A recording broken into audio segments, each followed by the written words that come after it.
Vamos dar continuidade à nossa sequência de videoaulas sobre entropia, falando agora de uma particularidade desse conceito, relacionando-o com o conceito de entalpia.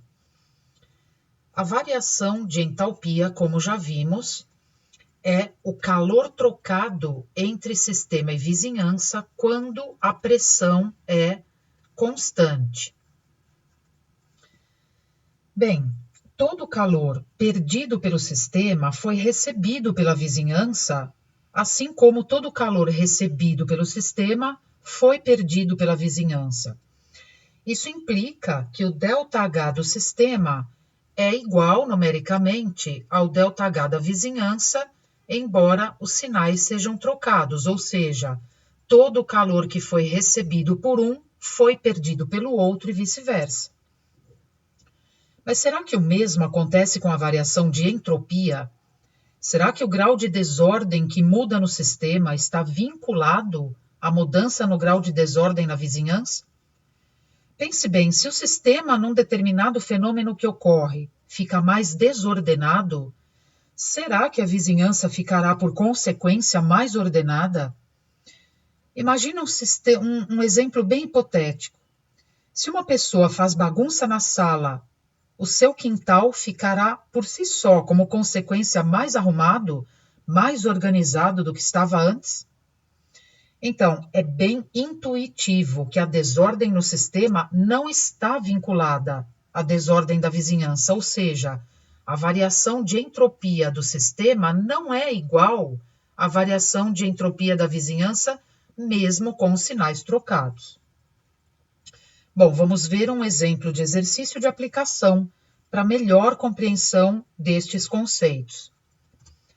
Vamos verificar se a combustão do magnésio, aqui equacionada, é ou não espontânea nas condições padrão e a 25 graus Celsius. Bem, sabemos que a variação de entropia total do universo é a soma das variações de entropia que ocorrem no sistema e na vizinhança. Nós temos o ΔS do sistema, que é este valor que está aqui escrito ao lado da equação, mas não temos o valor do ΔS da vizinhança, que é diferente deste aqui, como vimos agora há pouco. Então, precisamos calcular o ΔS da vizinhança. Sabemos que o ΔS é igual ao ΔH sobre T, como já visto em outras aulas. Então, eu vou calcular o ΔS da vizinhança, dividindo o ΔH da vizinhança sobre a temperatura absoluta. Bem, este é o ΔH do sistema. Ele é negativo, o sistema perde calor para a vizinhança, o processo é exotérmico, ou seja, todo o calor perdido pelo sistema foi ganho pela vizinhança, de modo que o ΔH da vizinhança é mais 1.202 quilojoules, 1.202 vezes 10 a 3 joules. E a temperatura absoluta é a temperatura em Celsius somada a 273,15, ou seja, nós temos 298,15 Kelvin. Daqui resultando, portanto, que o ΔS da vizinhança é igual a 4.032 joules por Kelvin. Bem, retornando a esta expressão, o cálculo de ΔS total será o ΔS do sistema, que é este que está aqui, menos 217 joules por Kelvin, que eu vou somar ao ΔS da vizinhança, 4.032 joules por Kelvin. Isto resulta em 3.815 joules por Kelvin.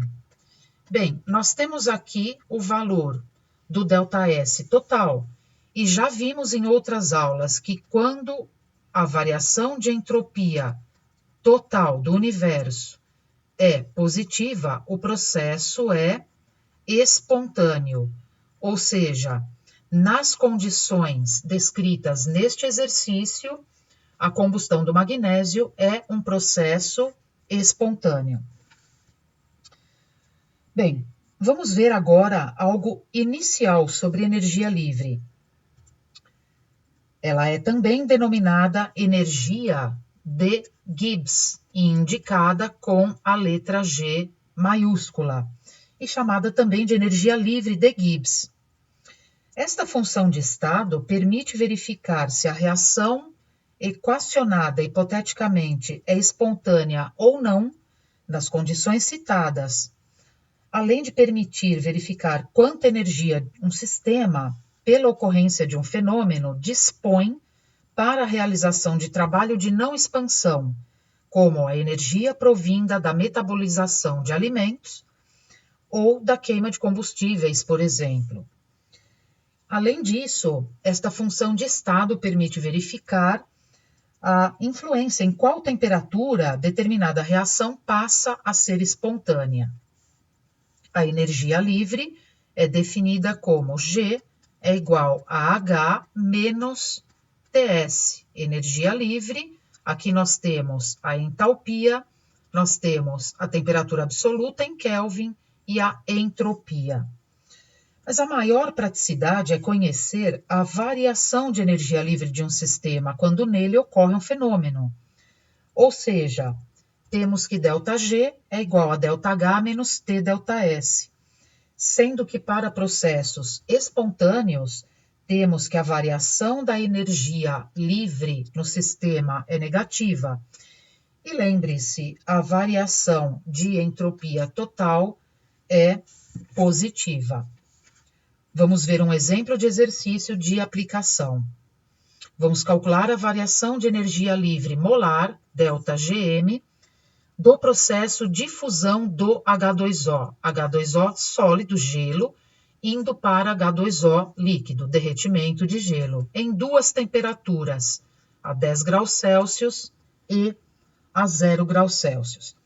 Além disso, vamos verificar em qual ou quais dessas temperaturas essa fusão é espontânea. Temos aqui como dados fornecidos as variações de entalpia de fusão em quilojoules por mol de H2O e a variação de entropia da fusão de 1 mol de H2O. Vamos ver primeiro a 10 graus Celsius. Bem, sabemos que o ΔG é igual ao ΔH menos o T vezes ΔS.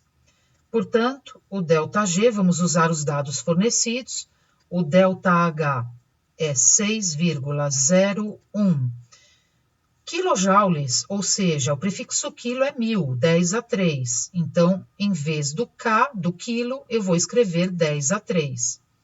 Joules por mol, menos o produto temperatura, variação de entropia. A temperatura, basta que eu some 273,15 aos 10 graus Celsius, ou seja, a temperatura é 283,15 Kelvin. E eu vou multiplicar pelo ΔS de fusão, 22 joules por Kelvin por mol.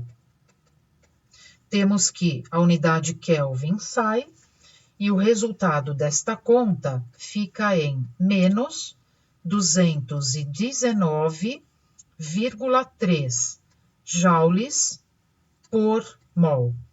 Temos aqui um ΔG negativo e quando a energia livre de Gibbs diminui, nós temos um processo espontâneo, ou seja, a fusão do H2O, o derretimento do gelo a 10 graus Celsius, como era de se esperar, é um processo espontâneo. Vamos ver agora a 0 graus Celsius. Bem, nós temos que, novamente, o ΔG é igual ao ΔH menos T ΔS, ΔG é igual o ΔH 6,01 vezes 10 a 3 joules por mol, menos a temperatura absoluta é a temperatura em Celsius somada a 273,15, ou seja, 273,15 Kelvin, que multiplica o ΔS de fusão, 22 joules por Kelvin por mol. Novamente, nós temos como resultado final um valor de mais 0,7 joules por mol. Ou seja, nós temos uma variação de energia livre positiva. Quando o ΔG é positivo, o processo é não espontâneo. Ou seja, entendemos que nas condições descritas a 0 graus Celsius, não esperamos o derretimento espontâneo do gelo. Bem, vamos ver um próximo exemplo. Vamos calcular em qual temperatura esta reação aqui equacionada é espontânea. Vamos seguindo aqui a resolução. Sabemos que ΔG é ΔH menos T ΔS, e nós temos que uma reação passa a ser espontânea quando passamos por uma situação limite, por um equilíbrio em que ΔG é igual a zero.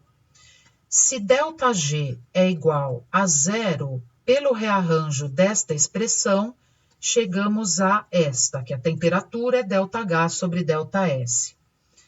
Vamos ver como calculamos, então, a temperatura em que esta reação é espontânea, em condições padrão.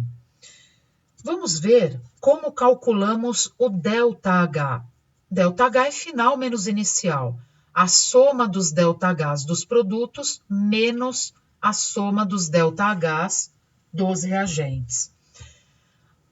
A variação de entalpia de formação de substâncias simples na forma mais estável, portanto, do ferro sólido e do carbono grafite, é zero. Portanto, nós temos que a variação de entalpia padrão da reação é 3 vezes a entalpia padrão de formação do dióxido de carbono, menos 2 vezes a variação de entalpia padrão de formação do óxido de ferro 3.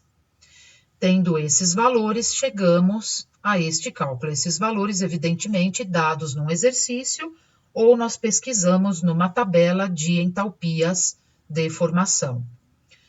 Como podemos calcular a variação de entropia associada a essa reação? Veja, nós temos que a variação de entropia também é final menos inicial, ou seja, a soma das entropias dos produtos menos a soma das entropias dos reagentes, levando-se em conta os coeficientes estequiométricos.